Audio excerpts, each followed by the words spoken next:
Welcome to homework. Three blocks. Part A is simply asking us to draw the free body diagram. So this would be the answer for part A. We just have to draw the mass and label all of the forces that are acting on that mass. Now for part B, however, we need to find the acceleration of the total system. So we can say that the sum of forces would be equal to the force minus the force of block A on block B, plus the force on block A on block B and block A, minus the force of block C on block B, plus the force of block B on block C, and then this would be equal to F, because all of these would cancel out due to Newton's third law. And so we can say that the sum of forces would then be equal to the sum of the masses times A, which is giving us that the acceleration would simply be the force divided by the sum of the masses. So this would be our answer for part B. Now, for part C, they want us to find the net force on block C, rather the net force on each block. So we can say that the net force on block A would be equal to the force times mass of A divided by the total mass. So mass of A plus mass of B plus mass of C. On B, it would follow the same pattern. So this would be the force times m sub B. This would be divided by m sub A plus m sub B plus m sub C. And then for C,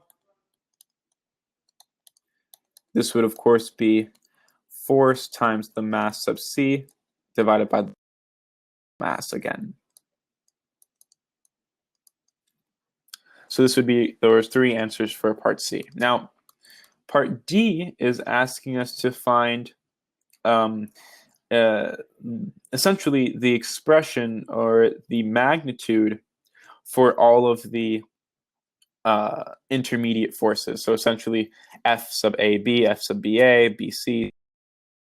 So we can say that for D, we can say that force of block B on C would be equal to force C net, and this would be equal to, again, the force times m sub C divided by that total mass.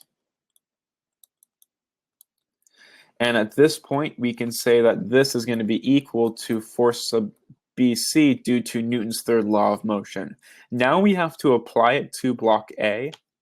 So we can say that force minus force of AB would be equal to, of course, force A net. We know that this is going to be equal. Rather, we can actually say that force AB equaling, of course, force sub BA would equal force minus, and then that force A net. So it'd be force times m sub A divided by that total mass. And after this, we can substitute. And so we can say that the force sub AB equaling, of course, force sub BA. This is giving us force times the sum of the mass of block B and block C divided by, again, that total mass. So at this point, for part E, they actually want us to find the force and the net force on each mass and the acceleration. So the acceleration is quite easy. We found the expression in the first page, and so we can just plug in. And so this would be 96 newtons force, and then the sum of all the masses would be 30 kilograms. Let's 96.0 newtons divided by 30.0 kilograms. And so this is giving us 3.20 meters per second squared. Now, the net force on each mass, force net, would be the same for all of them. And so this would be MA, so this would be 10 kilograms multiplied by 3.20 meters per second squared, giving us 32 newtons. So that would be the net force on each mass. And to find the magnitude of AB equaling F sub BA, this would be equal to the acceleration times mass sub B plus mass sub C. And this would be equal to 20 kilograms multiplied by 3.20 meters per second squared. And this is giving us 64 newtons.